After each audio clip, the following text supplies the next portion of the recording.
Comment ça va les Big Brothers? Comment ça va les frérots? Moi franchement j'ai passé une bonne journée. Aujourd'hui j'ai décidé de vivre ma vie tranquillement, de plus trop me prendre la tête. J'ai plein d'ambitions là, on est sur un Soso 2.0. On va réact sur comment on s'était dit hier. Alcatraz, profession gangster. Allez c'est parti.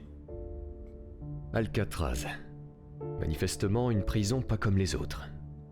On dit que l'île a commencé à accueillir des prisonniers à partir de la fin des années 1860, après la guerre de sécession. À l'origine, une prison militaire où étaient envoyés les soldats les plus insolents et les ennemis politiques. Il faudra attendre 1912 pour voir apparaître l'élément central. Les gars, est-ce que vous êtes chaud? Est-ce que vous êtes chaud? Parce que moi je suis bouillant pour réact là les Big Brothers. Je suis bouillant pour réact les frérots. Let's go. Ce grand bloc en béton que l'on connaît et qui fera office de prison. Construit par les prisonniers militaires eux-mêmes, il est composé de 600 cellules. À l'époque, il s'agissait tout simplement de la plus grande structure en béton armée au monde, ce qui a rendu l'île d'Alcatraz très populaire. Certains lui avaient même trouvé un surnom, le Rocher. Le statut de la prison change à partir de 1934. Alcatraz devient un pénitencier fédéral pour détenus civils. L'idée était d'y envoyer les individus les plus dangereux du pays, ceux qui étaient les plus incorrigibles et qui avaient une forte propension à l'évasion. On retrouvait donc des braqueurs de banques, des kidnappeurs, des meurtriers et même des patrons du crime organisé. Leur but était de créer une prison dont il serait impossible de s'évader. Alcatraz les frérots. Et où la corruption et les traitements de faveur n'existeraient pas. Une prison où les conditions de détention seraient extrêmement strictes, où les détenus seraient non pas appelés par leur nom, mais par un simple numéro de matricule. Oui, Gigi, vous êtes là, ça va mon frérot? Une conception très draconienne, imaginée par le procureur général de l'époque, qui se souvient... Peu après mon entrée en fonction en tant que procureur général, j'ai conçu le projet d'établir une institution destinée aux prisonniers fédéraux les plus difficiles à gérer. J'en ai d'abord discuté avec le président Roosevelt, et après avoir obtenu son accord, j'ai cherché un lieu où l'implanter. Le choix s'est finalement porté sur Marseille. la baie de San Francisco. J'ai alors choisi le directeur et les gardiens, et j'ai suivi de près chaque étape de construction de cette nouvelle prison. Dans le système pénitentiaire fédéral, Alcatraz représente le summum de l'isolement. Ces hommes sont tous les jours conscients du bourdonnement de la vie autour d'eux. La vie est si proche, mais la liberté si loin. Au fur et à mesure que j'avançais dans l'île, j'étais de plus en plus convaincu qu'il y avait là une prison dont aucun homme ne pouvait s'échapper.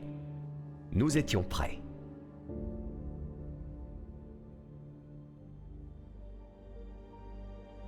Les détenus considérés comme les pires des pires ont donc été transférés à Alcatraz à partir de 1934. Boubou.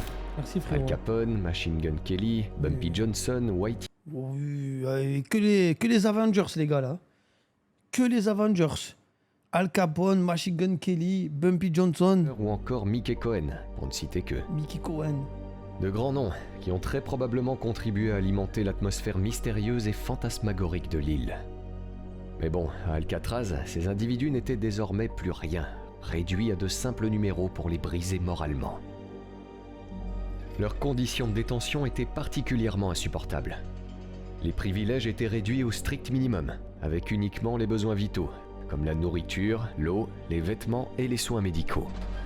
Pas droit au journal ni à la radio, seul un accès limité à la bibliothèque était autorisé. Quant au droit de travailler, il n'était pas donné à tout le monde. À Alcatraz, il fallait le mériter. Mais le pire était sans doute cette règle du silence. Une règle imposée lors des premières années du pénitencier fédéral, qui interdisait aux prisonniers de parler avec les autres détenus. Elle sera abolie à la fin des années 30 à cause des cas de folie qu'elle avait engendrés. Les gars, il y avait la peine de mort là-bas là? À Alcatraz? Il y avait de Death Row? William Henry Ambrose, gangster de Chicago arrivé à Alcatraz au début des années 30, s'en souvient très bien. Capone est en train de devenir fou à cause des restrictions. Mais il ne perd pas la tête et ne craque pas. Il a été au trou 3 ou 4 fois pour avoir parlé. L'interdiction de parler est la chose la plus difficile à Alcatraz, pour lui comme pour tous les prisonniers. Pas un mot ne peut être prononcé, que l'on soit à table, au travail ou dans la cellule. Incroyable. C'est le pénitencier le plus dur que j'ai jamais vu. Le désespoir Incroyable. gagne. Capone le ressent. Tout le monde le ressent. L'impossibilité de parler devait être dure à encaisser. Ce directeur de prison était... Mais comment tu parles pas? Genre, interdiction de parler? C'est un truc de fou quand même. James Aloysius Johnston, C'était lui le premier directeur d'Alcatraz en tant que prison fédérale. Il voulait faire de cette prison un modèle avec une sécurité maximale à tout point de vue. Il s'est alors dit que si le pénitencier était conçu pour accueillir le gratin du crime, il devait choisir les meilleurs agents pour les surveiller. Il en a employé suffisamment pour garantir une surveillance. Tu dis un mot, tu vas au mitard, t'imagines? C'est un truc de fou. Ce qui fait qu'Alcatraz comptait un gardien pour 3 prisonniers. Très loin du ratio de 1 gardien pour 12 à 30 prisonniers des autres établissements du pays. Les gardiens de prison d'Alcatraz devaient alors suivre chaque détenu de près et réaliser un comptage fréquent. Fréquent, c'est-à-dire? 12 comptages par jour. Eh ben, Il fallait qu'ils montrent au public qu'ils étaient bien décidés à enrayer la hausse de la criminalité qui sévissait dans les années 30. En 30 ans, la criminalité avait augmenté de 1000%. L'idée était donc de faire d'Alcatraz un endroit capable de dissuader les autres criminels de venir séjourner sur le rocher. Pour ceux qui y étaient déjà incarcérés, Les gars, à Marseille, il y avait un genre de truc comme ça. Hein. Le château de Gif, c'était une prison. On est d'accord, les gars? Château de Gif, c'était une prison, à côté de l'île du Frioul. Mais de là où s'est évadé le Pierre Ninet, là, dans le film. cela n'a pourtant pas empêché certains d'entre eux de penser à l'évasion. Charlie Bertha, matricule AZ132, dira ceci. Ouais, le comte de Monte Cristo. Alcatraz était un endroit sans espoir, une véritable prison de l'esprit. La seule chose qui me permettait de tenir était l'idée que je pourrais un jour sortir d'ici. Attendez, les gars, mais le comte de Monte Cristo, c'est une vraie histoire? Ou c'est un conte? Est-ce qu'il y a vraiment un mec qui s'est évadé du château de Gif, qui est arrivé à la nage à Marseille au Vieux-Port? Ah, c'est pas une vraie histoire, ok. Bon, après, c'était un peu dans le titre, le conte. Inspiré d'une histoire vraie? Ok. Ils n'avaient plus rien. Quelle que soit la durée de leur peine, tout se résumait à une question de temps. L'un compte le temps qu'il a perdu, tandis que l'autre compte le temps qu'il lui reste jusqu'à la fin. Je crois qu'il existe, ça. ce Un petit autre bâtard. témoignage, cette fois-ci du détenu Jim Quillen, matricule AZ586. Ces hommes n'avaient plus rien à attendre. Vous savez, leur jeune vie était maintenant terminée. Il n'était pas possible de revenir en arrière pour arranger les choses. Je me suis moi-même retrouvé dans cet état d'esprit désespéré, conscient de ne jamais pouvoir récupérer ce qui était perdu. Croyez-moi, certains d'entre eux voulaient vraiment sortir, d'une manière ou d'une autre. La vie en prison était déjà assez dure, mais Alcatraz en amplifiait le caractère sinistre. San Francisco était juste là, devant vous. Le comte de Monte Cristo s'inspire en effet d'un fait divers qui s'est déroulé en 1807. Ah, les gars, ça a vraiment existé. On pouvait sentir le mouvement qui se produisait de l'autre côté de l'eau, l'effervescence de la vie urbaine. Je ne peux pas l'expliquer, mais vous pouviez tout voir juste là. On entendait les femmes rire sur les bateaux qui passaient devant l'île. Cela a rendu les choses difficiles pour beaucoup d'hommes. Ils étaient condamnés à de longues peines et vivaient avec leurs seuls souvenirs. Certains en ont eu alors assez. Ils ont décidé qu'ils n'allaient pas vivre leurs derniers jours en pourrissant sur cette île. Je ne pense pas que les gens comprennent vraiment ce que c'est que de vivre dans cet environnement pendant des années. Il n'y a personne qui a réussi à s'évader, non? Bah, on va savoir. On va voir. Les gars, je suis bouillant là. Là, je suis bien. La plupart des gens peuvent survivre pendant des semaines ou des mois dans cet état, mais imaginez la tension mentale d'une personne qui vit cela pendant plusieurs années. On nous disait quand nous pouvions manger, quand nous pouvions dormir, quand nous pouvions fumer, quand nous pouvions lire, quand nous pouvions chier. On pouvait choisir les livres qu'on lisait et c'était à peu près tout. D'une manière ou d'une autre, certains de ces gars allaient goûter à nouveau à la liberté. Selon leurs propres conditions. Ils allaient goûter à la liberté au moins une dernière fois. Vous savez, morts ou vivants, ils se disent qu'ils sont morts de toute façon. Ils n'avaient rien à perdre. Même les gars qui ne réussissaient pas leur tentative d'évasion ne perdaient rien au final.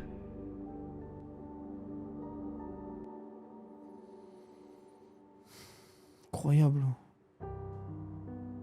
S'évader. C'est ce qui donnait de l'espoir à ces prisonniers.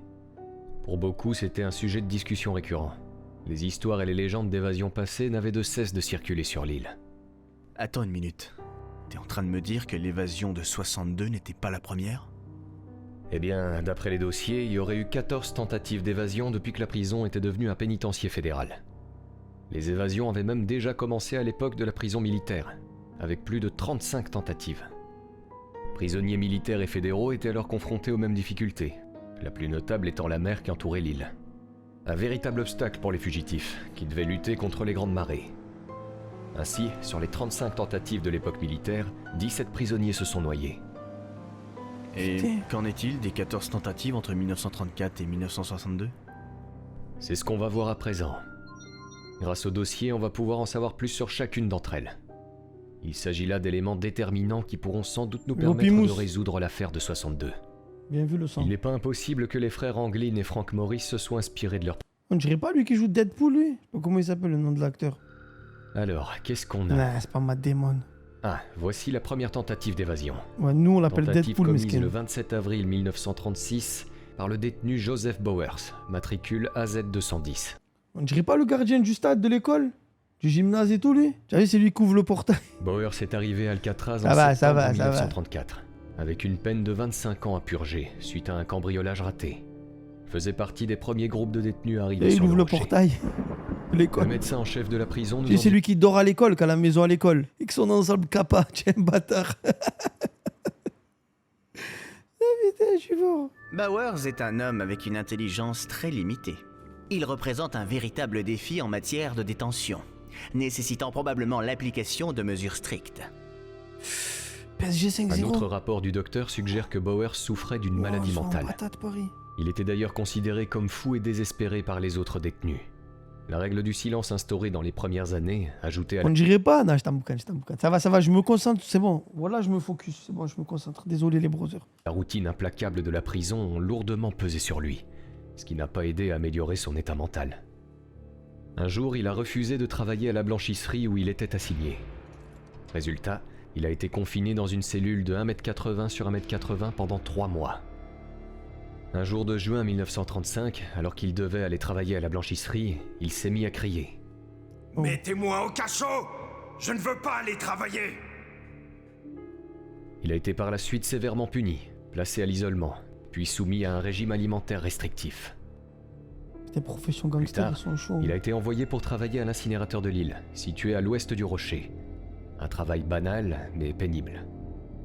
Bowers semblait s'accommoder de ce nouveau boulot, Bon, ouais. jusqu'à ce jour du 27 avril 1936. Ce jour-là, contre toute attente, Joe Bowers tente de s'évader. Herville Chandlers, gardien de prison, se rappelle bien de la scène. Alors que j'étais de service dans la tour de garde aux alentours de 11 heures, j'ai soudain aperçu le détenu Joseph Bowers au sommet de la clôture grillagée, essayant de la franchir. Je lui ai crié plusieurs fois de descendre, mais il a ignoré mon avertissement et a continué. J'ai tiré 2 coups de feu à ras de terre et j'ai attendu quelques secondes pour voir le résultat. Il a alors commencé à descendre du côté gauche de la clôture et j'ai tiré une fois de plus, en visant ses jambes. Bowers s'accrochait dessus avec ses mains, mais ses pieds étaient dirigés vers le bas. Oui. Après mon 3e coup de feu, j'ai appelé l'armurerie et j'ai signalé l'incident. À mon retour, j'ai constaté que le corps avait chuté dans la baie. Non. La chute du haut de la falaise s'avéra... Ouais, lui, il est passé à l'agression, lui. Tu as vu comme quand j'étais petit, tu voulais aller voir un match de Champions League. Ça se mettait à 15-20 et ça passait d'un coup, je sais plus comment on appelait ça. Ça rentrait à 20 d'un coup. Ouais, les stadiers étaient débordés. Pour certains, comme Roy Gardner, Ah, il est mort? un célèbre braqueur de banque, ce jour-là, Bowers n'a pas tenté de s'évader. Également témoin de la scène, Voilà, il se Noailles. souvient. Grosse dédicace. Il a été rapporté que Bowers avait tenté de s'échapper, mais ce n'est pas vrai. J'ai vu le 2e coup de feu, celui qui l'a fait tomber de la clôture, mort, sur les rochers, à 15 mètres en contrebas. Joe a été envoyé travailler à l'incinérateur, seul. Il y travaillait lorsqu'un camion à ordures a déversé des papiers et que le vent en a fait tomber quelques-uns par-dessus la clôture. Oh. Bowers avait reçu l'ordre de garder l'endroit propre et a tenté de grimper sur la clôture pour ramasser les détritus. Le gardien de la tour surplombant l'incinérateur a alors ordonné à Bowers de descendre de la clôture. Bowers a protesté en disant qu'il devait ramasser les papiers. Et c'est là que le gardien lui a tiré dessus à 2. Non. Aya, miskin. La vérité est que Bowers n'a pas tenté de s'échapper. Avis partagé par un autre témoin, Monsieur Archer, un jeune officier de garde. Oh yo, la bavure. Vers Une DMA, il nous a fait. 10h50 ce jour-là dans ma tour, j'ai entendu 2 coups de feu. En courant vers la porte, j'ai vu le prisonnier, Joseph Bowers, debout sur le rebord à l'extérieur de la clôture près de l'incinérateur. Monsieur Chandler se tenait à l'intérieur dans la tour d'en face, fusil à la main. Pendant que je regardais, Bowers a alors commencé à escalader la clôture, essayant apparemment de retourner à l'intérieur de la cour. Il réussit à passer un bras et une jambe par-dessus les fils barbelés lorsqu'un 3e coup de feu retentit. Son corps s'est figé quelques instants avant de basculer en arrière, disparaissant de ma vue par-dessus la falaise. Frère, l'autre, il est en campeur en haut de sa tourelle. Aurait-il tout simplement bien voulu faire son travail? Ou bien a-t-il été assez fou pour tenter l'impossible? On ne le saura probablement jamais. Quoi qu'il en soit, il s'agissait de la première tentative d'évasion d'Alcatraz, et elle a envoyé un message clair aux prisonniers. Les gardiens n'hésiteraient pas à tuer tous ceux qui tenteraient de franchir les clôtures de la prison. Les frères Anglin et Frank Morris étaient prévenus. On dirait vraiment Deadpool, les gars.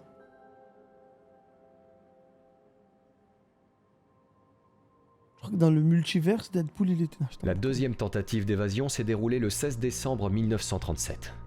Theodore Cole, dit Ted, et Ralph Rowe sont les protagonistes de cette évasion. Il s'agit de 2 braqueurs de banque transférés à Alcatraz en même temps. Les 2 se connaissaient déjà, ils s'étaient rencontrés dans un pénitencier avant Alcatraz. Ted et Ralph avaient alors une forte tendance à l'évasion, et sur le rocher, ils étaient considérés comme les pires des pires.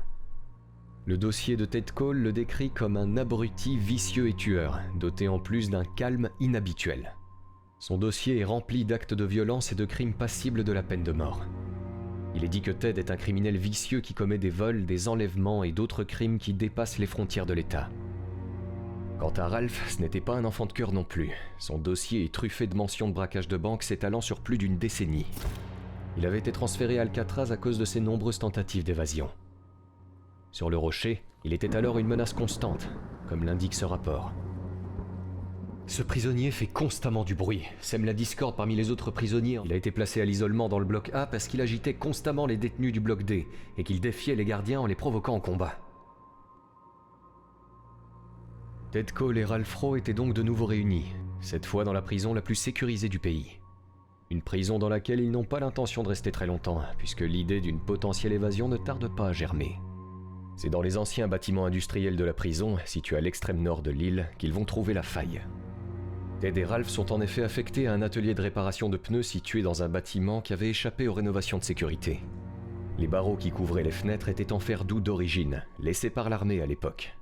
Ted et Ralph se sont donc dit qu'ils allaient exploiter cette faille.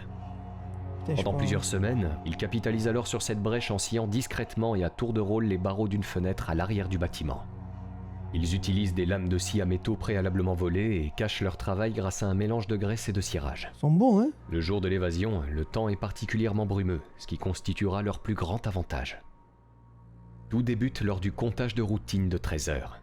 Ted et Ralph sont présents avec les autres détenus dans l'atelier, quand arrive le comptage suivant, celui de 13h30. Le gardien vérifie une nouvelle fois que tout le monde est présent, et là, surprise. Plus de Ted ni de Ralph à l'appel. Oula. Alvin Karpis, un autre célèbre braqueur de banque incarcéré sur l'île, était présent ce jour-là. Il se souvient. Ralph et Ted sont sortis par la fenêtre de l'étage du dessous, en vêtements de travail et pieds nus. Ralph Rowe essaie d'arracher le cadenas de la clôture, mais il est à bout de nerfs. Ted Cole lui prend la clé et ouvre calmement le cadenas. Les 2 hommes se dirigent ensuite vers le bord de l'eau. Ralph et Ted avancent prudemment au-delà des barbelés, mais alors qu'ils atteignent l'eau, ils sont pris par le courant et emportés rapidement en direction du Golden Gate Bridge. C'est à ce moment-là que j'ai murmuré à l'attention des autres détenus. Ils sont partis. Ils sont vraiment partis? Enfin, je veux dire, ils ont vraiment réussi leur coup?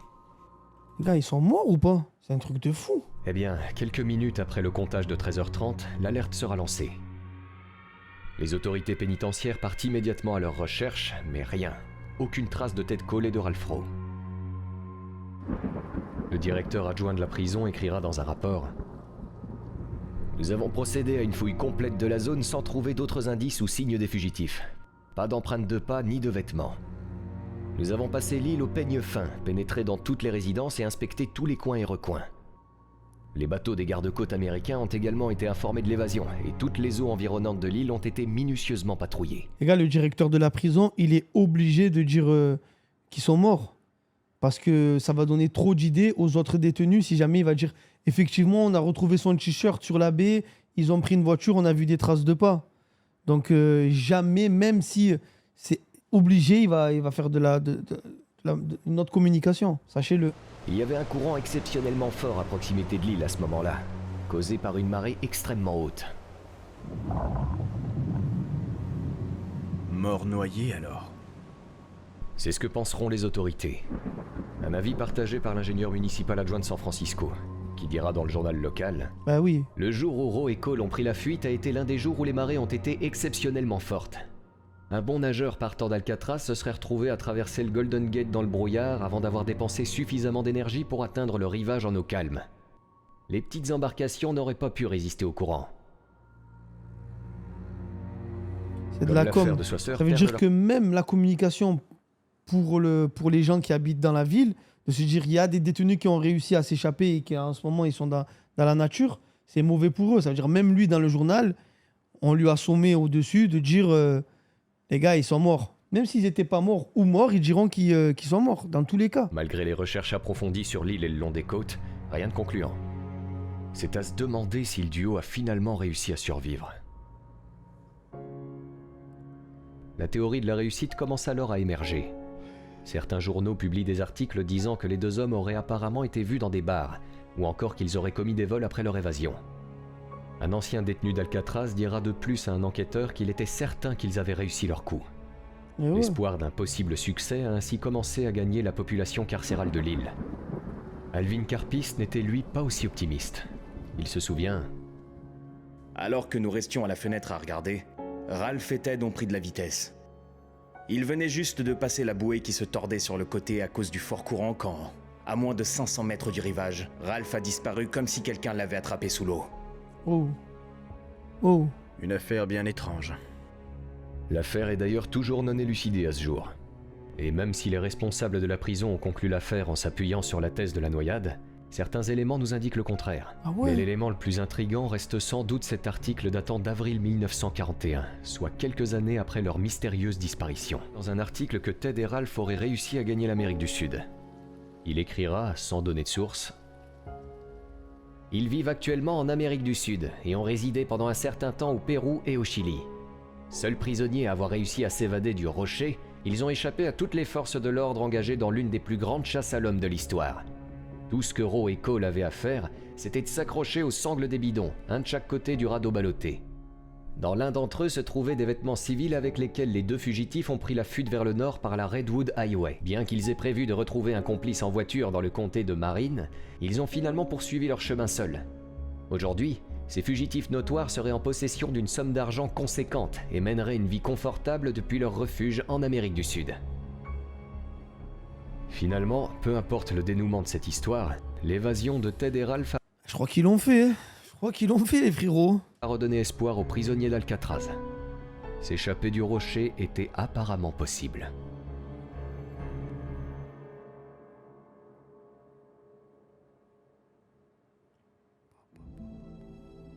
L'évasion de Ted et Ralph a dès lors fait renaître l'espoir dans la population carcérale.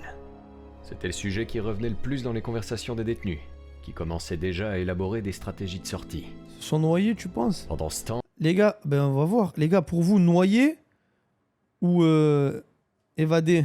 les autorités pénitentiaires ont tenté de rassurer le public, suite à l'agitation que l'affaire avait provoquée. L'idée était de mettre en place des améliorations visant à diminuer les risques d'évasion, notamment dans l'ancien bâtiment industriel d'où Ted et Ralph s'étaient échappés. C'était un bâtiment vétuste qui n'était pas complètement sécurisé, et le fait qu'il soit situé à l'extrémité de l'île, proche de la mer, constituait toujours un sérieux risque d'évasion.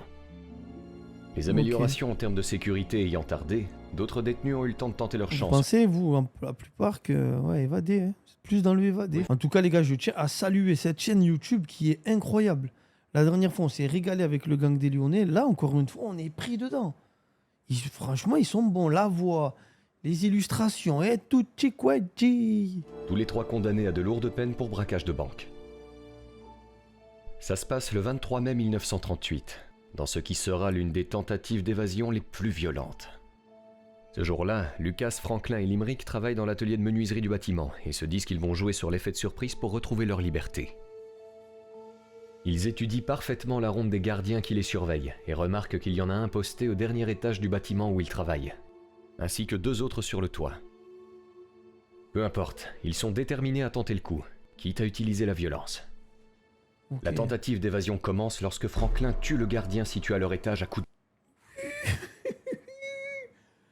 Ah ouais, lui, il a pas cherché à comprendre. Il lui a mis un coup de marteau, il a tué, les gars. L'agent mort, la voie est désormais libre pour accéder au toit. Les trois prisonniers s'y rendent, espérant pouvoir éliminer les deux gardiens restants.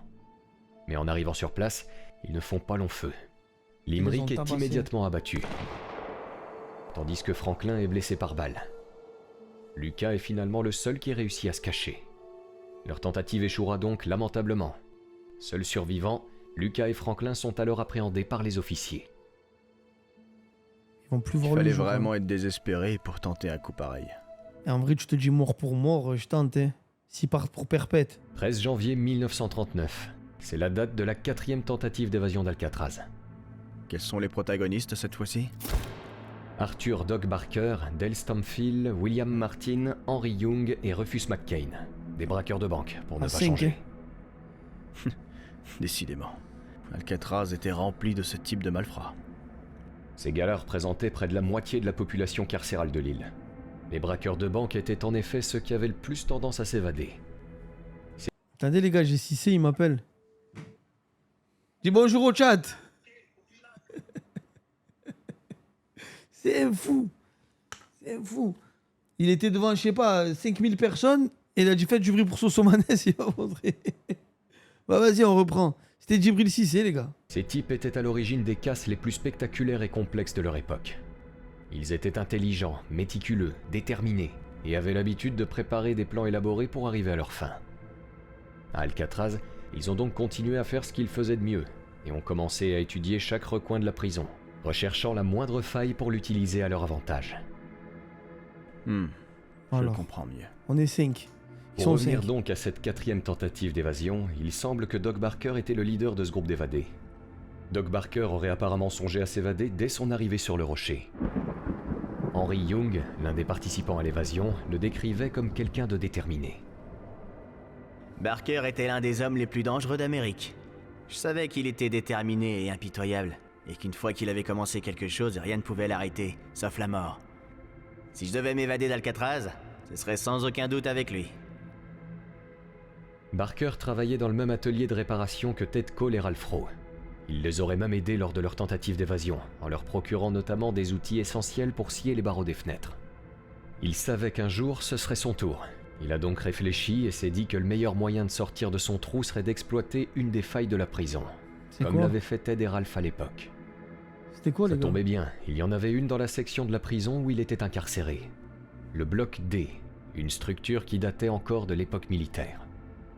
Le bloc D abritait les détenus les plus dangereux, ceux qui refusaient de se conformer aux règles et qui étaient considérés comme problématiques. Confiné là-bas, Doc Barker a alors vu une faiblesse à exploiter. Les barreaux des cellules n'avaient pas été mis à niveau depuis la création de la structure originale de la prison en 1912. Les barreaux étant faits de fer doux, il a été facile de les scier avec de simples outils. Barker s'est donc dit que c'était la faille à exploiter. Évidemment, il ne pouvait pas réaliser le coup à lui seul. C'est pourquoi il recrute Dale Stamfield, un détenu qui purgeait une peine de prison à vie pour vol à Box main of armée Chi, et bienvenue au réseau, enlèvement. mon sang. C'est lui qui permettra à la bande d'obtenir les outils de contrebande pour scier les barreaux. Henry Young, Rufus McCain et William Martin sont ensuite venus compléter le groupe. Et c'est dans la nuit du 13 janvier 1939 que les détenus décident de mettre leur plan à exécution. Qu'est-ce qu'ils vont faire, les gars? Ah, par là? Grâce au travail de sciage effectué auparavant et à la dissimulation de ce dernier avec du mastic de fortune, ils réussissent à sortir de leur cellule en se faufilant à travers les barreaux. Ensuite, le groupe réussit à atteindre l'extérieur. La nuit étant brumeuse, Comment ils ont fait pour atteindre l'extérieur? C'est un truc de fou. il est difficile pour les gardiens de les apercevoir. Barker et ses complices tentent alors de trouver ce qu'ils peuvent sur la plage pour construire un radeau de fortune. Quand tout à coup, l'alarme de la prison se déclenche. Un gardien du bloc D venait en effet de remarquer les barreaux de cellules sciés. Le groupe d'évadés s'empresse de terminer la fabrication du radeau, mais il est déjà trop tard. Les gardiens ont déjà commencé à ratisser l'île à leur recherche. C'est là qu'un gardien, posté dans une tour de contrôle, les repère. Il leur ordonne de se rendre, mais les prisonniers l'ignorent. Le gardien ouvre alors le feu. Non, cache-lui. Ils seront tous capturés. Le bilan est de 1 mort, celle de Doc Barker en l'occurrence. Barker mourra quelque temps après sur son lit d'hôpital à cause de ses blessures trop importantes. Ses derniers mots ont alors été Je suis complètement fou. Je n'aurais jamais dû tenter le coup.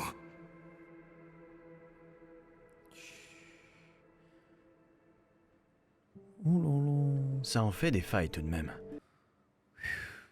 Ça veut dire que même lui, il se dit que la vie, elle est tellement importante, elle est tellement précieuse, Que vaut mieux être en vie dans un cauchemar qu'être mort, quoi. Pour une prison qui se veut la plus sécurisée du pays. Ouais.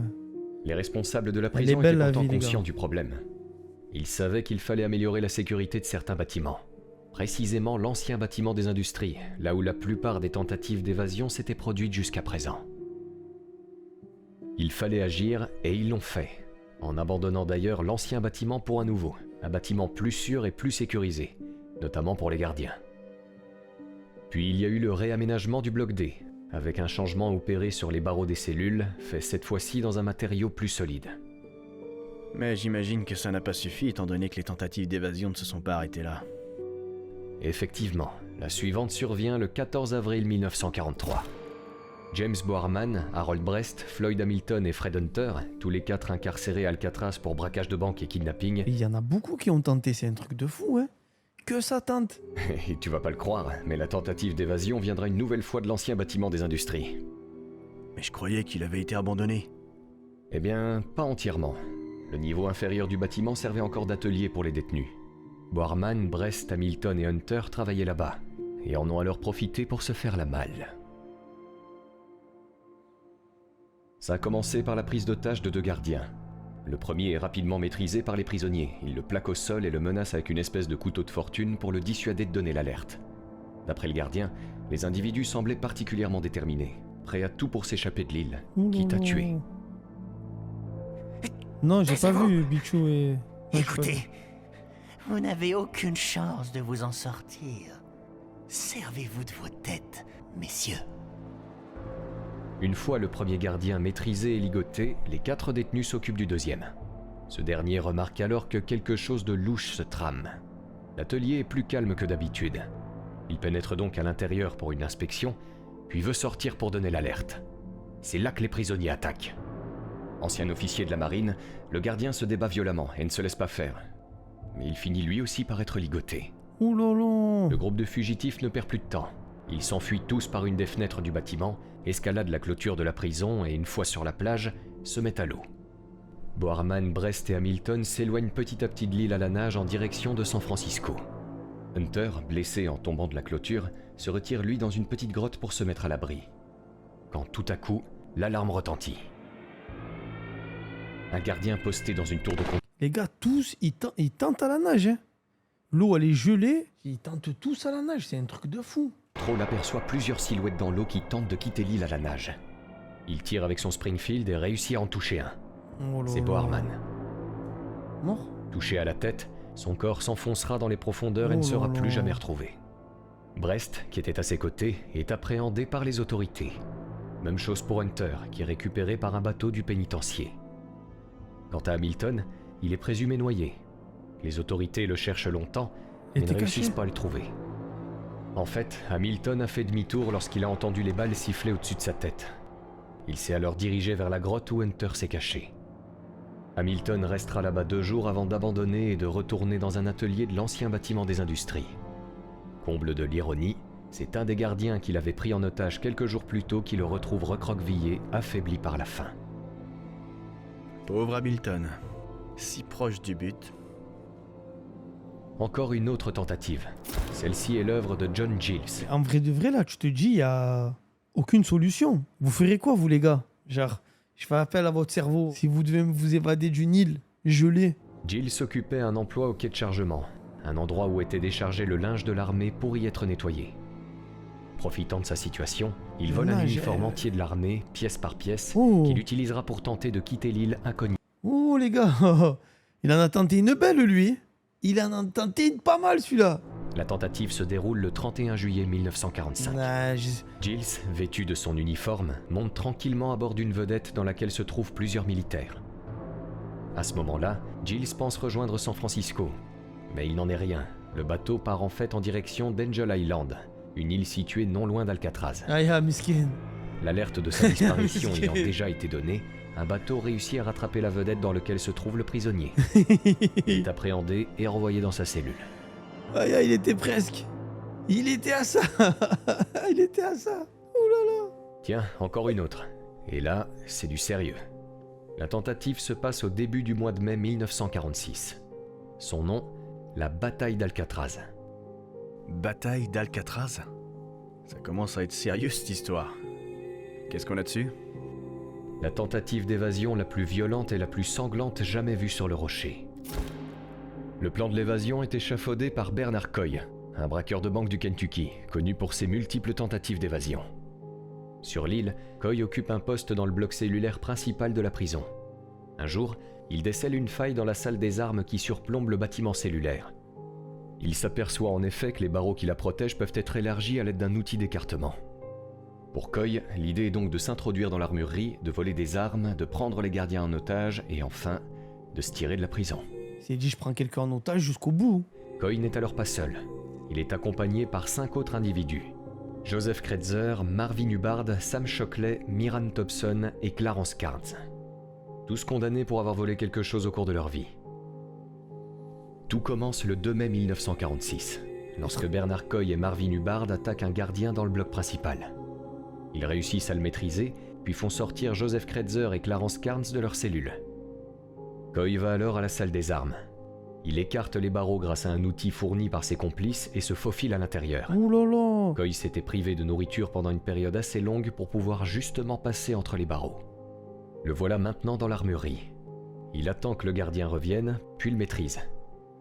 Une fois que c'est fait, il distribue des armes à ses acolytes. Fusils, pistolets, grenades, bref, tout un arsenal.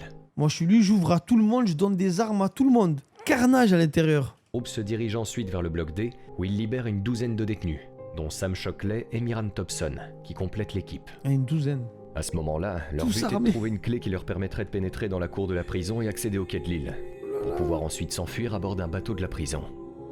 Ils cherchent la clé, mais ne la trouvent pas. En fait, c'est l'un des gardiens pris en otage qui l'a sur lui. Les détenus cherchent partout, sauf au bon endroit. Après de longues minutes de fouilles, ils arrivent enfin à mettre la main dessus. Ils essaient d'ouvrir la porte, sauf que, pas de chance, la serrure se grippe. Il faut dire qu'avant de trouver la bonne clé, les prisonniers en avaient essayé plusieurs autres, ce qui a eu pour effet de bloquer le mécanisme par mesure de sécurité. Oh là là. Piégé donc. Ouais, piégés, mais pas encore décidés à lâcher les armes. Ils étaient trop déterminés pour arrêter de sitôt. Coy et ses complices se sont dit qu'ils allaient se battre, jusqu'à la fin. S'ensuit donc une fusillade entre les détenus et les gardiens du bloc cellulaire principal. Une bataille qui durera 2 jours et qui nécessitera l'aide de la marine pour neutraliser les récalcitrants, 2 jours, notamment pour sauver les gardiens, toujours retenus en otage. Obus, grenades, c'était la guerre à Alcatraz. Dans les dernières heures, n'ayant plus aucun endroit où se protéger des tirs incessants, Kretzer, Coy et Hubbard se réfugient alors dans le couloir de service du bloc C. Ils sont les derniers à continuer à se battre, Shockley, Thompson et Carnes ayant décidé de retourner dans leur cellule. Ce jour-là, seule la mort aurait pu les arrêter. Carnes se rappelle. Quand ils ont décidé de mourir, j'étais là. C'était sur les dernières marches du bloc C. Et ils en parlaient comme d'une conversation ordinaire. Je ne savais pas à quoi m'attendre, mais l'idée qu'ils abordent la mort avec une telle désinvolture était pour moi inimaginable. Coy a dit « Ils ne m'attraperont pas ». Hubbard a alors renchéri. « Ils ne m'attraperont pas non plus ». Oh là là. Et Kretzer a finalement conclu « Dans ce cas, il vaudrait mieux qu'on garde quelques balles de côté pour nous. »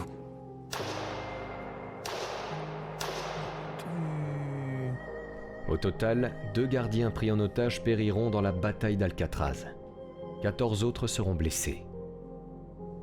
Shockley et Thompson seront eux condamnés à la peine de mort et exécutés dans la chambre à gaz de San Quentin. Quant à Clarence Carnes, il sera condamné une seconde fois à la prison à vie. Carnes jouera d'ailleurs un rôle important dans l'évasion de 62. Une évasion dont je crois qu'il est temps de parler. On a donc 3 détenus qui disparaissent dans la nuit du 11 juin 1962. John et Clarence Anglin et Frank Morris. Commençons par les frères Anglin. Ces 2 frères sont issus d'une famille de 14 enfants, John étant plus âgé que Clarence d'1 an. Ils ont aussi un grand frère, Alfred. Avec lui, ils forment un trio uni et partagent tous un certain côté aventureux. Originaires de l'État de Géorgie, les Anglin s'installeront plus tard en Floride. John et Clarence Anglin font partie d'une famille agricole modeste. Ce n'est donc pas facile tous les jours, mais les Anglin restent soudés, même dans la difficulté. Les frères aident leurs parents en travaillant dans les champs, et une fois leur journée de travail terminée, ils aiment aller se baigner dans le lac, à proximité. C'est l'un de leurs endroits favoris. Ils adorent nager et sont particulièrement agiles dans l'eau. John aurait même remporté un concours de natation durant sa jeunesse, en traversant un lac de 650 mètres à la nage en un temps record. Il leur arrive aussi parfois de se mettre à l'eau par des températures inférieures à 0 pour se défier les uns les autres et savoir qui résisterait le plus longtemps à l'eau glaciale. Ces types étaient entraînés avant l'heure ou c'est moi? Ce qui est sûr, c'est qu'ils étaient à l'aise dans l'eau. Autrement, l'école devient de plus en plus difficile pour les deux frères, et ce malgré leurs bonnes notes. Étant nouveaux dans la région, ils sont constamment harcelés par leurs camarades. Une de leurs sœurs nous en dit plus à ce sujet. Ils détestaient l'école parce qu'on se moquait toujours d'eux. Aucun d'entre nous n'avait de beaux vêtements, et les garçons avaient particulièrement honte. Ma mère devait souvent raccommoder leurs pantalons usés, et ils en étaient arrivés à un point où ils étaient trop gênés pour être vus avec. Ce n'étaient que des adolescents, et ils en avaient assez de se faire railler tous les jours. Ils ont alors commencé à sécher l'école et à nager toute la journée pour ne rentrer que le soir. C'est à cette époque qu'ils ont commencé à voler, et à s'attirer des ennuis. C'était vraiment difficile pour eux, les temps étaient durs à l'époque. Ils les aimaient vraiment, et leur ont donné le meilleur de ce qu'ils pouvaient. Mais cela n'a pas suffi. John et Clarence ont effectivement commencé à faire l'école buissonnière. Et petit à petit, ils empruntent la voie de la délinquance, jusqu'à commettre ce vol qui changera définitivement le cours de leur destin.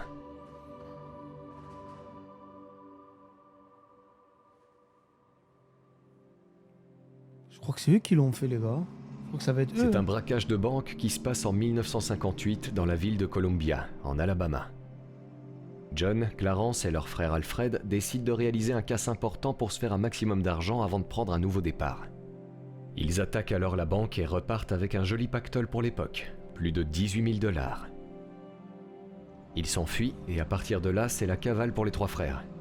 Ils essaient tant bien que mal de passer sous les radars des autorités, mais finissent par se faire prendre quelque temps plus tard en Ohio. Alfred, John et Clarence sont jugés, assumant l'entière responsabilité de leurs crimes et plaidant coupables pour tous les chefs d'accusation. Résultat, ils sont tous condamnés à une peine de 35 ans de prison et sont envoyés au pénitencier d'Atlanta. Ah ouais. Là-bas, ils seront séparés à cause de leur propension à l'évasion. 18 000 $ à 3. Hein. Même si 18 000 $ d'avant, c'est pas ceux de maintenant, mais quand même à 3, la cavale et tout. Ça fait 500 000 balles de maintenant. Et lorsque Clarence débarque, de notre côté, tout va bien. Je tenais à t'informer que John et Clarence vont être transférés dans des établissements différents. Clarence va à Leavenworth, au Kansas, tandis que John prend la direction de Lewisburg, en Pennsylvanie. Leur départ est prévu pour aujourd'hui. À Lewisburg, John ne perd alors pas de temps pour élaborer un plan d'évasion. Plan qui capotera après que des agents pénitentiaires découvrent le projet. Les deux frères se retrouvent par conséquent après 2 ans de séparation. On rapporte qu'ils tentent là-bas de s'évader à plusieurs reprises. Compte tenu de leur longue peine et du risque important d'évasion, John et Clarence Anglin sont alors envoyés à Alcatraz. John dans un premier temps en octobre 1960, puis son petit frère 3 mois plus tard. Sur le rocher, John peut alors compter sur les précieux conseils d'un ancien détenu avec qui il sympathise. James Whitey Bulger, un ancien braqueur de banque qui purgeait une peine de 20 ans pour une série de vols à main armée. Il a gagné son billet pour Alcatraz suite à une série de vols à main armée. Il prend 20 ans. Eux, ils ont fait un braquage à 3, ils ont pris 35 ans. Et les États-Unis, c'est les peines, c'est... Je comprends rien, frère. J'ai pensé que je devais t'écrire pour te dire que j'ai été transféré ici à Alcatraz. J'ai vu John, et il va bien. Quant à moi, je m'adapte assez bien. Je n'ai pas encore été affecté à un travail, mais il n'y a pas lieu de s'inquiéter. Je me débrouillerai bien ici. À ce moment-là, la cellule de Clarence est située non loin d'un autre détenu, qui va nous intéresser tout autant que les deux frères. Frank Lee Morris. Qu'est-ce qu'on a sur lui? Né à Washington le 1er septembre 1926. Il n'a pas eu une enfance facile. Son passé est assez flou et difficile à retracer. Frank dit n'avoir jamais connu ses parents. D'après les dossiers, sa mère était une toxicomane, toujours aux prises avec des problèmes. On ne sait pas grand-chose sur le père. Tout ce qu'on sait, c'est que le beau-père la battait fréquemment. D'après Frank, ses parents seraient morts quand il avait 11 ans. Il déclare alors avoir été élevé dans différents foyers qu'il fuyait continuellement. Il passe une bonne partie de sa jeunesse dans des maisons de correction pour mineurs. Comme pour les frères Anglin, il commence par des petits vols, puis de fil en aiguille, des vols plus importants, comme les braquages de banque. Frank Morris est décrit comme un homme calme, solitaire, qui a du mal à faire confiance à autrui. Il n'apprécie jamais vraiment l'amitié de qui que ce soit. En somme, un type qui se tient la majorité du temps à l'écart et qui n'engage que très rarement la conversation. Apparemment, il a aussi un QI de 133, soit supérieur à la moyenne. Une intelligence qu'il utilisera pour s'évader un nombre incalculable de fois des prisons dans lesquelles il est incarcéré. Whitey Bulger connaissait très bien Frank. J'ai connu Frank Morris à Atlanta. Il s'est évadé à plusieurs reprises par le passé. La liberté était si importante qu'il risquait sa vie à chaque fois, et à chaque fois, il s'améliorait. En parcourant des écrits de sa jeunesse, j'ai été surpris par la maturité de ses réflexions pour un si jeune âge. Frank a eu une vie difficile. Et donc, je suppose que toutes ces évasions lui ont permis de gagner son ticket pour Alcatraz. Le 18 janvier 1960, c'est en effet la date à laquelle Frank arrivera sur le rocher, quasiment un an avant les frères Anglin. Whitey Bulger se rappelle alors « Je n'ai jamais considéré Maurice ou les frères comme des personnes dangereuses. » Les gars, s'ils nous cheesent toute leur vie depuis qu'ils sont petits, je pense qu'ils vont le faire, eux. Franchement, s'ils nous cheesent tout ça pour nous dire qu'ils se sont fait abattre dans l'eau ou noyer, c'est impossible. Eux, je pense qu'ils vont passer, les gars. Frankie et les Anglin étaient tous des types exceptionnels. Ils n'ont jamais fait de mal à personne, mais ont payé un lourd tribut en passant des années en prison. Avec le recul, je me souviens que Frank jaugeait tout le monde. Il était toujours méfiant à l'égard des personnes qui l'entouraient. En ce qui concerne les frères, ils faisaient honneur à leur famille. Ils menaient une vie rangée avec toujours ce goût de l'aventure. C'est ainsi que je me souviens d'eux. Ils étaient calmes et n'avaient qu'une idée en tête, quitter Alcatraz.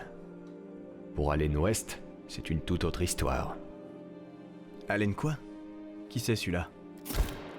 Allen Clayton West, moins connu que les trois autres. Il jouera pourtant un rôle important dans le projet d'évasion de 62. À Alcatraz, West a la réputation du type arrogant, toujours au centre des conflits raciaux au sein du pénitencier. Un des gardiens de l'île, qui témoignera en 1994, dira de lui « Comment était-il? Je l'aimais pas. Je pensais que c'était une merde. Ce que vous pourriez ne pas croire, c'est que j'aimais la plupart des gars là-bas. En fait, la plupart des prisonniers étaient plutôt plaisants à fréquenter, mais West était du genre à en vouloir à l'uniforme. Je me souviens très bien de West. » Allen West arrive sur le rocher en avril 1954, bien avant les autres. Il plonge également dans la délinquance très jeune. S'ensuit alors une carrière criminelle toute tracée. Cambriolage et vol sont les délits les plus récurrents de son dossier. Dans toutes les prisons où Allen West passe, il constitue une menace pour les autorités pénitentiaires. C'est un détenu considéré comme dangereux, régulièrement impliqué dans des tentatives d'émeutes raciales. En somme, un homme vicieux, capable d'agresser, même sans provocation préalable. Une question me turlupine maintenant. Comment tout ce beau monde a fait connaissance? Parce que je vois mal comment West a pu bien s'entendre avec Maurice et les frères Anglin. Eh bien, figure-toi qu'ils se connaissaient déjà. Les 4 hommes s'étaient en effet déjà rencontrés au pénitencier d'Atlanta et à la prison de Rayford, en Floride. Je vois. Et le projet d'évasion, quand a-t-il commencé? C'est ce qu'on va voir dès à présent. Ça va péter où? La préparation de l'évasion a commencé quelque temps après l'arrivée de Frank Morris à Alcatraz. Frank avait été affecté à la bibliothèque de la prison. Ah c'est ça, c'est le film. Livres. Ok. À ses côtés se trouvait alors un certain Clarence Carnes. Clarence Carnes? Nous y revoilà donc. Ok. À l'époque où Frank Morris arrive sur le rocher, Carnes est en effet bibliothécaire en chef. Whitey Bulger nous en dit alors plus sur cette rencontre. Lorsque Frank est arrivé à Alcatraz, il a travaillé à la bibliothèque de la prison. À la bibliothèque, il s'est lié d'amitié avec Joe Carnes, qui était à Alcatraz depuis 1945. Joe connaissait mieux que quiconque la disposition et le fonctionnement de la prison. Il était toujours prêt à mettre son savoir au service des autres pour déjouer le système carcéral. Joe connaissait les gardiens par cœur. Il savait qui était le plus vigilant et qui était le plus paresseux. C'est grâce à ce Carnes qu'ils vont donc obtenir de précieuses informations sur la prison. Carnes avait d'ailleurs une bonne raison de le faire, d'après lui. L'une des raisons qui m'a poussé à les aider était qu'une fois que les condamnés se seraient échappés d'Alcatraz et auraient posé le pied sur le sol de San Francisco, ce serait fini. Ils fermeraient Alcatraz. Ok, très bien. Mais les frères Englin et Allen West dans tout ça? Les deux frères n'étaient pas encore arrivés à Alcatraz à ce moment-là. Les gars, on peut savoir ça a fermé en quelle année Alcatraz, s'il vous plaît? Thomas Kent, un autre détenu qui travaillait avec Frank Morris et Carnes à la bibliothèque, se souvient. Nous l'avons tous entendu de sa bouche. En février 1960, nous travaillions à la bibliothèque. Frank Morris, Joe... 21 mars, le jour de mon anniversaire. Le jour où je suis né, le 21 mars 1963. Tellement je suis un ancien. À l'extérieur de la bibliothèque, Allen West, muni d'un pot de peinture et occupé à peindre les cellules, s'est approché de la grille de la bibliothèque pour nous interpeller. Hey, j'ai trouvé un moyen de s'évader. J'ai déniché un itinéraire d'évasion au sommet du bloc B. Je crois que c'est faisable. Il y a une grille d'aération là-haut qu'on pourrait forcer. On pourrait s'échapper par l'arrière des cellules et laisser des mannequins dans les lits pour une nuit. Oh. Le projet d'évasion est donc né à cette période. Oui, l'idée de s'échapper a commencé à germer à partir de là. À l'époque des premières années de la prison fédérale, il y avait en effet des rumeurs qui disaient que les bouches d'aération montées sur le toit offraient un potentiel moyen d'évasion. Une autre faille de la prison à exploiter, donc. Ouais, c'est ça. Et ce n'est que plus tard que les frères Englin entreront dans la partie. Ouh là là là là là là. Ouh là là là là, les gars. On dit qu'ils commencent à être impliqués dans le complot à partir de mars 1961. Lloyd Miller, un agent pénitentiaire, avait en effet alerté le directeur adjoint de la prison sur le fait qu'il y avait quelque chose de suspect entre Clarence Carnes, les frères Englin et June Stephens. Qui c'est celui-là encore? Un autre détenu qui travaillait avec les frères Englin au service culinaire. C'était un ami de confiance de Clarence Englin. Lors du repas du soir du 9 mars 1961, l'agent Lloyd Miller remarque donc quelque chose de louche. Pendant la dernière partie du repas de ce soir, j'ai remarqué que Carnes parlait à Stephens dans ce qui semblait être une conversation très sérieuse et confidentielle. Alors que j'essayais de l'entendre, Stephens a interrompu la conversation et s'est déplacé vers l'arrière de la table. Carnes, quant à lui, continuait de manger, tandis que Stephens, affecté au service de la salle à manger, feignait de nettoyer une table vide à proximité.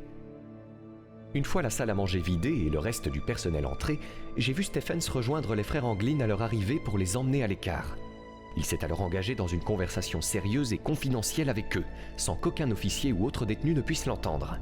Cette conversation a duré plusieurs minutes. Je n'ai aucune idée de ce dont il s'agissait, mais ce n'est certainement pas une conversation habituelle entre détenus. Ils étaient toujours sur le qui-vive et nous surveillaient de très près. Donc, si je comprends bien, c'est Carnes via Stephens qui les aurait mis au fait. On ne sait pas vraiment. Ce qui est certain, c'est que le témoignage de Miller a prouvé que les frères Englin ont été impliqués dans le projet à cette période, intégrant ainsi le groupe de conspirateurs. C'est en juillet 1961 que les choses deviennent ensuite plus sérieuses. Les frères Englin et Allen West réussissent en effet à s'installer dans des cellules voisines situées dans le bloc B. John est dans la B150, West dans la B152 et Clarence dans la B154. 2 mois après, Frank Morris les rejoint en s'installant dans la B138, soit seulement à 5 cellules de John. C'est à ce moment-là que la planification de l'évasion se met en route. 3 fois par jour, à l'occasion des repas, Allen West, Frank Morris et les frères Englin se réunissent dans la cantine de la prison pour discuter du projet. Ces périodes étaient cruciales pour élaborer leur plan. Ça leur faisait grosso modo 1 heure par jour pour débattre de la méthode qui leur permettrait de quitter l'île. Et de quoi ça parlait concrètement? Il était question de plusieurs choses, comme la décision de confectionner un radeau de fortune et des gilets de sauvetage pour traverser la mer. Putain, ils ont été bons, les gars. Ils ont été bons, ils ont rien lâché. T'aurais fait quoi, Soso, là-bas, 20 ans? J'arrive même pas à imaginer, brother, je parle sérieux. Ils discutent aussi probablement des outils qui leur seront utiles pour mener l'opération à bien, comme les têtes factices pour tromper les gardiens une fois sortis de cellule. Et enfin, la direction finale de leur voyage, une fois qu'ils auront atteint le continent. A noter qu'entre-temps, Allen West change de cellule pour se placer à côté de celle de Frank. Dis donc, ça en fait des choses à faire. Je serais curieux de savoir comment ils se sont procurés tout ce matériel. Eh bien, il faut dire que le nouveau poste de Frank Morris a bien aidé. En effet, au début du mois de janvier 62, Frank est affecté à la fabrique de brosses, située au rez-de-chaussée du nouveau bâtiment des industries. Une place qui lui a très probablement permis de dissimuler certains outils et matériels utiles à la construction du radeau et des gilets de sauvetage. Avant ça, Clarence Englin a également changé d'affectation professionnelle, travaillant désormais comme coiffeur pour les détenus. Un poste qui a été primordial pour récolter les cheveux servant à la confection des têtes Incroyable, les gars, les cheveux. Ah ouais. Ils l'ont pas fait comme les autres. Hein. d'un certain Mickey Cohen. Le parrain de Los Angeles condamné pour fraude fiscale. J'avais presque oublié son passage à Alcatraz. Eh bien, figure-toi que Cohen aurait également joué un rôle dans l'élaboration de cette évasion. Comment ça? Il est dit que grâce à son influence, il aurait utilisé ses contacts à l'extérieur pour aider les futurs évadés. Une théorie plausible, dans la mesure où Cohen a été le seul condamné de l'histoire d'Alcatraz à obtenir une caution pendant son séjour. Libéré en octobre 1961 pour ensuite revenir en mai 1962, soit 7 mois plus tard. Mesquine. Et puis, il y a ces paroles de Mickey Cohen qui dira après l'évasion: On parlait beaucoup de conneries. Difficile de distinguer le vrai du faux comme le veut l'adage. Mais ces deux gamins, ces gars, c'était des solides fils de pute. J'ai envie de croire qu'ils ont réussi. D'autres rumeurs ont également circulé, selon lesquelles Cohen aurait négocié au nom des conspirateurs avec un autre célèbre détenu d'Alcatraz. J'ai nommé Bumpy Johnson. Après le parrain de Los Angeles, voilà le parrain de Harlem. Avengers Rassemblement. Hein. Là, les gars, on y est.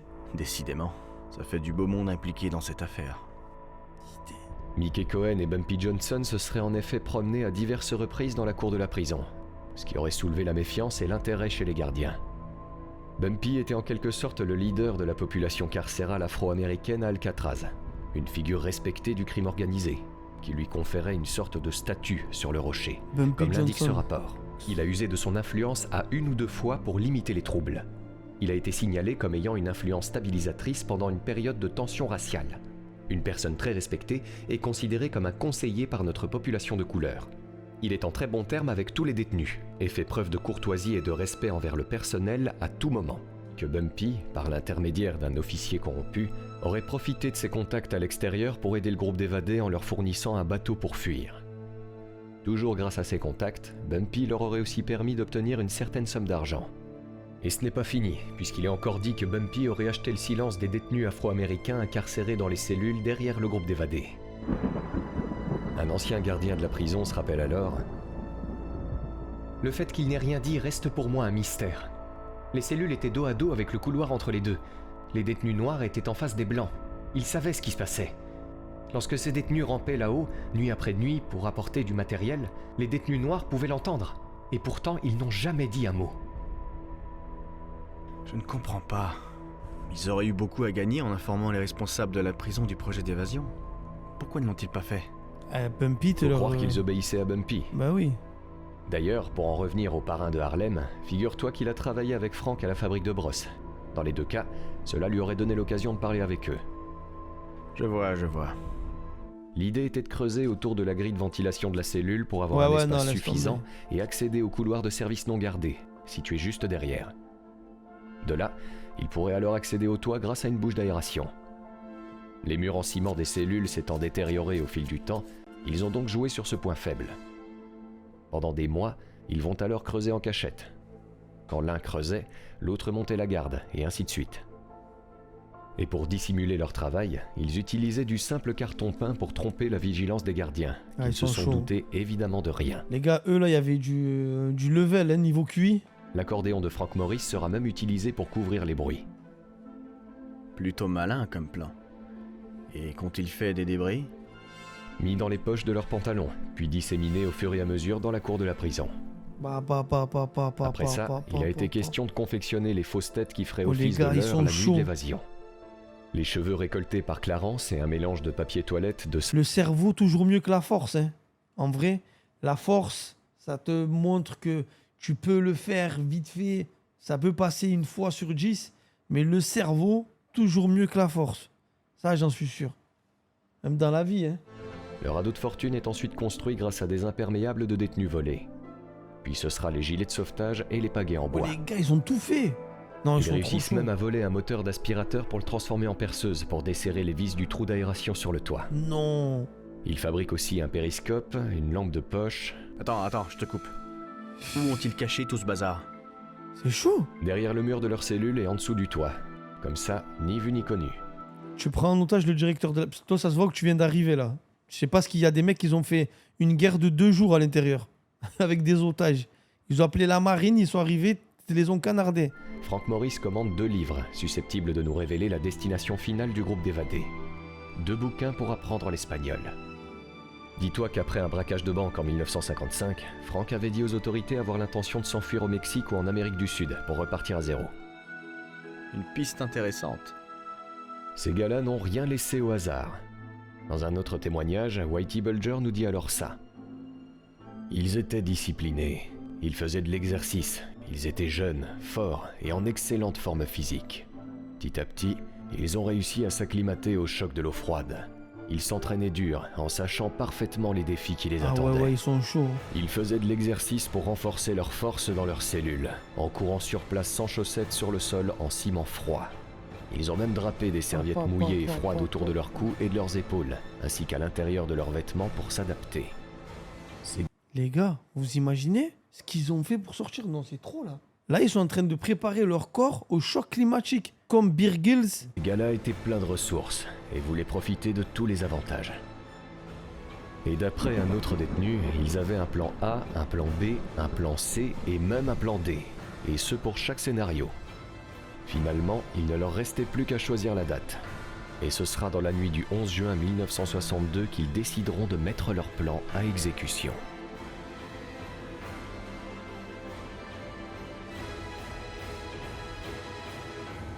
Putain, les gars, ils ont pensé à tout. La nuit de la grande évasion. Whitey Bulger s'en souvient très bien. La nuit de l'évasion a été passionnante, mais elle était, par moments, aussi inhabituellement calme. Beaucoup d'entre nous savaient ce qui se préparait. Le silence régnait, puis nous avons entendu un bruit sourd sur le toit. Allez, Nous avons tous joué le jeu concentrés. en hurlant et en créant un bruit assourdissant qui devait secouer les gardiens, et qui, heureusement, a réussi à les distraire. Après avoir fait beaucoup de bruit pour détourner leur attention, les sons se sont éteints et tout est redevenu calme. Nous avons ensuite passé une longue nuit à visualiser ce que les gars avaient vécu. J'étais tellement excité que je n'ai pas pu dormir de la nuit. Les gars, c'était des hommes, hein, quand même. Tout le monde savait qu'ils s'évadaient. Il n'y a personne qui a parlé, il n'y a personne qui a rien dit. Les hommes, hein, vraiment. Parce qu'en prison, là, maintenant, il y a des mecs qui balancent des mecs qui ont des téléphones pour bénéficier de RPE. Remise de peine exclusive. Je crois que c'est ça, RPE. J'ai oublié. Mais je sais que, par exemple, en prison, il y a des gens qui balancent des gens qui ont des téléphones, machin, pour bénéficier ça, pour remise de peine exclusive. RPE. Là, frère. Ouais, c'était des voyants, là. Là, il y a des balances en prison. Ça veut dire, eux, ils sont condamnés, machin, mais ils balancent dedans. Ouais, surveillant, je crois qu'à la 2006, il a un téléphone, machin, il te pète. Pris l'appel, bon, je te donne 3 jours de grâce. Remise de peine exceptionnelle. Frank Morris et les frères Anglin, après avoir placé leur fausse tête en guise de leurre, sortent de leur cellule grâce au trou qu'ils ont creusé. À présent, dans le couloir de service où se trouvent les conduits, ils attendent Allen West, qui, de son côté, semble avoir du mal à sortir de sa cellule. Le trou qu'il avait creusé n'est pas suffisamment large pour passer. Miskin. Allen West reste donc bloqué dans sa cellule. Il ne partira pas avec le reste du groupe. Oh, ya, Peu importe, miskin. Frank C'est-à-dire, lui, il sait qu'il va morfler. Oh, les gars, il a fait tout ça, il est resté kéblo. Oh non, j'ai de la peine pour lui. Morris et les frères Anglin continuent sans lui. Le trio emprunte alors le couloir de service avec leur matériel. Ils grimpent le long d'un tuyau, puis accèdent au toit en passant par une bouche d'aération. Les gars, quand ils vont faire la fouille de toutes les cellules, il sait qu'il est mort, lui. Il sait qu'il est mort. Ils peuvent ensuite redescendre jusqu'au sol. Oh, ils ont fait un vrai Ils truc. escaladent 2 clôtures de barbelés et atteignent finalement la rive nord de l'île. C'est à ce moment-là qu'ils déploient leur radeau de fortune, prennent la mer et disparaissent. Où est-ce qu'ils ont donc pu aller? S'il faut en croire le témoignage d'Allen West, Nous avions parlé d'aller à Angel Island. On pensait qu'il y aurait moins de chances d'être repérés si nous allions dans cette direction. Et en arrivant sur le continent, nous avions décidé de commettre un cambriolage pour nous procurer des armes et des vêtements, puis de voler une voiture. Nous voulions nous éloigner le plus possible de cette région, mais nous n'avions aucun plan quant à l'endroit où nous irions. Si nous réussissions à nous échapper, Maurice et moi avions prévu que tôt ou tard nous irions dans une direction et laisserions les frères Anglin aller dans une autre. Oh non, non. ce n'est finalement que le lendemain matin que l'alarme est donnée. Whitey Bulger s'en souvient encore. La nuit semblait s'éterniser. J'avais l'impression qu'il restait 1 an avant le lever du soleil et l'heure du décompte. C'était le grand moment, et mon cœur battait la chamade. Un gardien s'est rendu alors dans la cellule de Maurice, et comme il ne se levait pas pour le décompte, il a crié « Maurice, debout !» Le sergent a tendu la main dans sa cellule et lui a donné un coup de poing dans la tête. Imaginez le choc qu'il a subi lorsqu'elle a roulé sur le sol. Je pense pouvoir parler au nom de tous ceux qui se trouvaient dans la prison ce matin-là. Il a dû sauter en l'air. C'était un moment de liberté pour nous tous. Dès lors, un important dispositif est mis en place pour rechercher les évadés. Mais Frank et les frères Anglin demeurent introuvables. Plusieurs théories émergeront alors. Certains penseront qu'ils se sont noyés, tandis que d'autres croiront en la réussite de l'évasion. Ce qui est sûr, c'est que les dossiers du FBI ne feront état d'aucune conclusion ferme, les théories se fondant sur des preuves limitées qui ne permettent pas de résoudre l'affaire. Une affaire qui deviendra de plus en plus complexe, au point de déjouer les enquêteurs pendant plusieurs décennies. Que s'est-il donc passé après leur entrée dans l'eau? Il doit forcément y avoir quelque chose qui pourrait nous aiguiller. Allen West a dit qu'il était prévu qu'ils se dirigent à Angel Island. Tu penses que c'est dans cette direction qu'ils sont allés? Possible, mais le témoignage de Woodrow Gainey, un autre détenu qui prétend avoir participé à la préparation de l'évasion avec June Stephens, nous dit autre chose. Au cours de leur conversation, John Anglin avait indiqué qu'il était plus court d'aller de l'île à San Francisco plutôt que de se diriger vers Angel Island. Par la suite, les frères Anglin ont évoqué la possibilité de s'emparer d'un hélicoptère, Maurice ayant approfondi ses connaissances en pilotage à travers de nombreuses lectures à la bibliothèque de la prison. Frank était convaincu de sa capacité à piloter un tel engin. Dans l'éventualité où il parviendrait à obtenir un hélicoptère, leur plan était de s'envoler loin, envisageant un refuge quelque part dans le désert de Californie, où il resterait caché plusieurs mois, le temps que les recherches s'apaisent. Ultérieurement, ils envisageaient de se regrouper pour commettre des braquages de banque. Ils n'ont fait mention d'aucun contact extérieur pouvant les assister dans leur entreprise.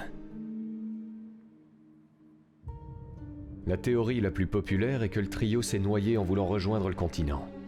Mais aucun corps n'a jamais été retrouvé.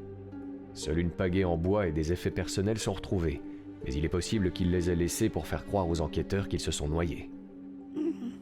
D'autres informations, à l'inverse, nous laissent penser que les frères Anglin et Frank Maurice ont bel et bien survécu. Le FBI a en effet suivi plus d'une centaine de pistes à travers le pays. Les observations présumées ont été nombreuses, et les agents ont suivi des pistes allant d'observations dans des hôtels, des bars et des banques, à des observations plus aléatoires de 3 hommes à l'allure suspecte dans diverses voitures. Vous croyez qu'ils sont passés, les gars? Vous croyez qu'ils sont passés, les frérots, ou ils sont noyés? Je pense qu'ils avaient des gilets de sauvetage, un radeau. C'était des nageurs, apparemment, c'était des très bons nageurs. Qu'est-ce qu'ils avaient? Ils sont habitués au froid. Par ailleurs, le directeur d'Alcatraz aurait reçu une carte postale mentionnant « Ha ha, nous l'avons fait », signé Frank, John et Clarence. Le FBI n'a cependant pas pu établir de correspondance entre l'écriture et l'un des évadés. Clarence Carnes affirmera de plus avoir reçu une carte postale, plus de 10 ans plus tard. Une carte postale contenant les mots de code « Gone Fishing », ce qui voudrait dire qu'ils auraient réussi leur coup. Autre fait surprenant, cet appel reçu par une avocate renommée de San Francisco, qui affirme avoir reçu un coup de téléphone de la part de John Anglin à son cabinet. Je suis John Anglin, et je veux que vous contactiez le bureau des US Marshals pour organiser une réunion. Ne posez pas de questions, faites ce que je vous dis. Savez-vous qui je suis? Lisez le journal. Le FBI a installé une écoute téléphonique dans son bureau, mais il n'a plus jamais rappelé. De vrais fantômes. Tout ça me paraît bien étrange. Tout comme les derniers mots de Robert Anglin, l'aîné des frères qui, dans son dernier souffle, avouera à voix basse sur son lit de mort. J'ai été avec les garçons. Je sais qu'ils ont réussi. Ah frérot, c'est bon, ils sont passés alors. Dans sa vie, Robert avait quitté la Floride pour s'installer au Texas sans aucune explication logique. Ces derniers mots ont donc été très étonnants. De plus, certains frères et sœurs Anglin ont déclaré que leur mère recevait chaque année des roses rouges pour son anniversaire, et qu'elles étaient toujours accompagnées de 2 cartes non signées, et ce, jusqu'à sa mort, en 1973. Il y avait aussi des cartes de Noël signées par les frères, sans cachet postal ni indication d'origine. Ou encore le téléphone qui sonnait où l'on n'entendait qu'une respiration à l'autre bout du fil. Le meilleur pour la fin, cette preuve quasi irréfutable, selon laquelle les frères Anglin auraient réussi à gagner l'Amérique du Sud et vécu dans une ferme rurale, au Brésil. Une information venue de Fred Brizzi, un ami d'enfance des frères Anglin, qui à l'époque transportait de la drogue pour les cartels sud-américains.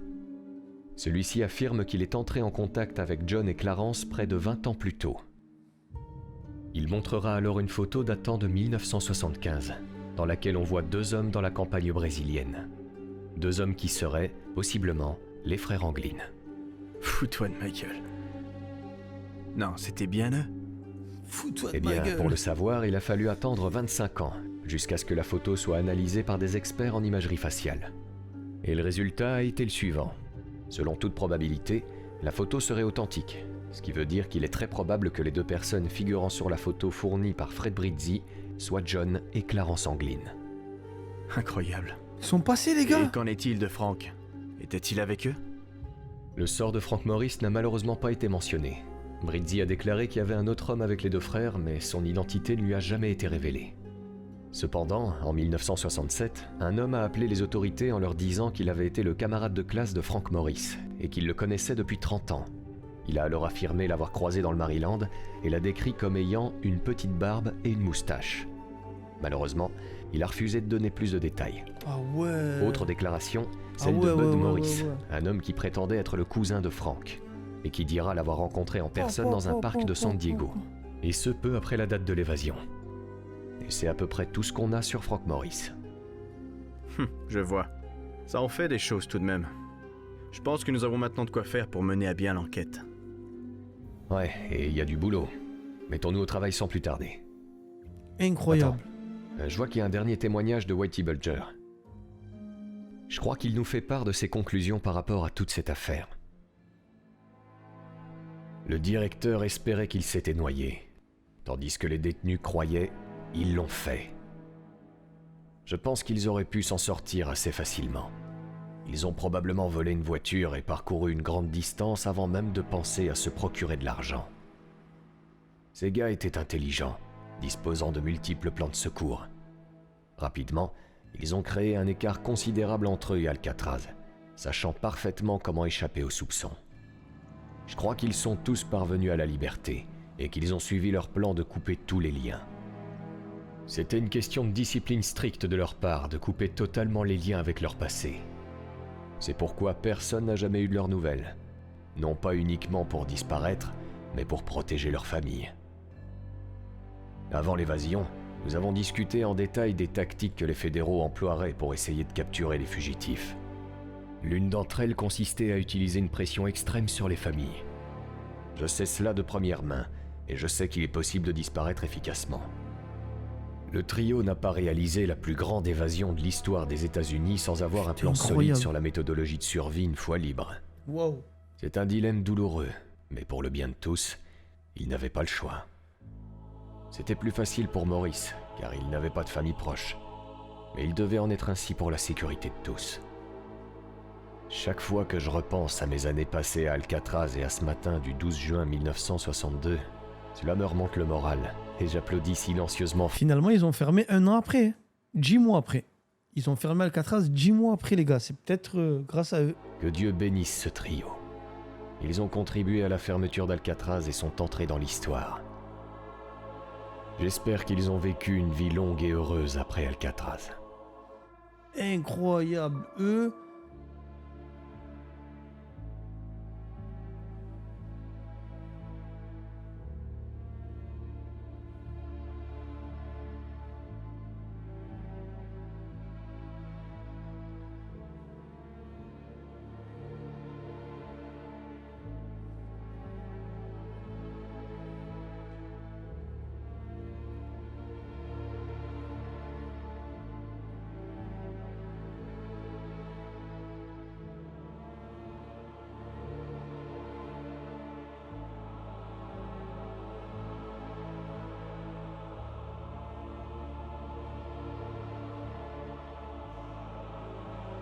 Mais non.